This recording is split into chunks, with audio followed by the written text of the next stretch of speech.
లక్షలాది మందికి మన తెలుగు మ్యాట్రిమోనీ ద్వారా వివాహాలు జరిగాయి. తెలుగు వారి నంబర్ 1 చాయిస్ తెలుగు మ్యాట్రిమోనీ.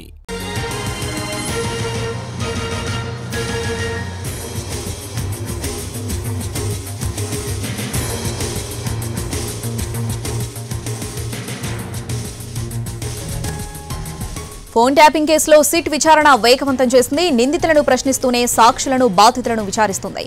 అందులో భాగంగా ఇవాళ బీజేపీ ఎంపీ కొండా విశ్వేశ్వరరెడ్డికి సిట్ నోటీసులు ఇచ్చింది. దీంతో ఇవాళ ఆయన సిట్ ముందు సాక్షిగా హాజరై వాంగ్మూలం ఇవ్వనున్నారు. 2023 ఎన్నికల సమయంలో కొండా విశ్వేశ్వరరెడ్డి ఫోన్ ట్యాప్ అయినట్లు గుర్తించింది దర్యాప్తు బృందం. ఈ క్రమంలోనే ఆయన స్టేట్మెంట్ ను రికార్డ్ చేయనుంది. ఫోన్ ట్యాపింగ్ కేసుకు సంబంధించి ఇవాళ కొండా విశ్వేశ్వరరెడ్డి సిట్ ముందు సాక్షిగా హాజరై వాంగ్మూలం ఇవ్వనున్నారు. దీనికి సంబంధించి పూర్తి అప్డేట్స్ మా ప్రతినిధి రాధాకృష్ణ లైవ్ లో అందిస్తారు. రాధాకృష్ణ, ఎటువంటి ఆధారాలతో సిట్ ముందు హాజరు కాబోతున్నారు కొండా విశ్వేశ్వరరెడ్డి? డీటెయిల్స్ ఏంటి? ప్రధానంగా ఫోన్ ట్యాపింగ్ కేసుకు సంబంధించిన అంశంలో ఇవాళ కొండా విశ్వేశ్వరరెడ్డితో పాటు మరొక మీడియాకి సంబంధించిన ప్రతినిధి కూడా ఇవాళ హాజరు కాబోతున్నారు. వీళ్ళందరికీ సంబంధించిన సెల్ ఫోన్లు ఎలక్షన్ల సమయంలో ట్యాపింగ్ గురైనట్లు కూడా గుర్తించడం జరిగింది. కొద్దిసేపటి క్రితమే సిట్ అధికారి ఏసీపీ ఉన్న వెంకటగిరి ప్రస్తుతం ఇక్కడికి రావడం జరిగింది.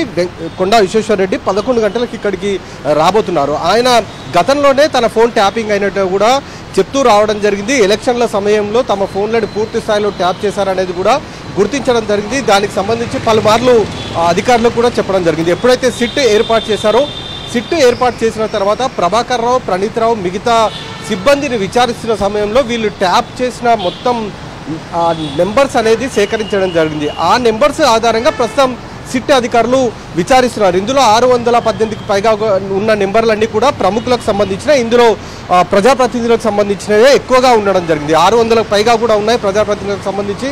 ఇందులో కాంగ్రెస్ పార్టీకి సంబంధించిందే 120 మందికి పైగా కూడా నెంబర్లు ఉన్నాయి. ఈరోజు కొండా విశ్వేశ్వరరెడ్డి సిట్ ముందుకు వచ్చే సమయంలో తన ఫోన్ నెంబర్ ఏదైతే ట్యాప్ గురైందని చెప్తూ వచ్చారో దానికి సంబంధించిన ఎవిడెన్స్ని, అలాగే తను పంపించిన మెసేజెస్ ఏ విధంగా బయటికి లీక్ అయ్యాయి అన్న దానికి సంబంధించిన ఎవిడెన్స్ ఏవైతే ఉంటాయో వాటన్నిటిని కూడా తీసుకొని రాబోతున్నారు. అలాగే ప్రధానంగా సిట్ అధికారులు ఇప్పటివరకు కూడా గుర్తించింది సర్వీస్ ప్రొవైడర్ల నుండి సేకరించిన డీటెయిల్స్ ఆధారంగా ఫోన్ ట్యాపింగ్ చేసినట్లు కూడా గుర్తించడం జరిగింది. వీళ్ళు నెంబర్స్ తీసుకోవడం, వాటిని సర్వీస్ ప్రొవైడర్లకు ఇవ్వడం, సర్వీస్ ప్రొవైడర్లు ద్వారా ఎస్ఐబి ట్యాపింగ్ చేసినట్లు కూడా మొత్తానికైతే గుర్తించడం జరిగింది. ప్రధానంగా ఐడిపి అనే ఒక ఇంటర్నెట్కి సంబంధించిన కాల్, దాంతో పాటుగా మిగతా సిడిఆర్స్ అందరూ తీసుకొని ఫోన్ ట్యాపింగ్లో పాల్పడినట్లు కూడా అధికారులు గుర్తించడం జరిగింది. ఇవాళ కొండా విశ్వేశ్వరరెడ్డి మరికొద్దిసేపట్లో సిట్ ముందుకు రాబోతున్నారు.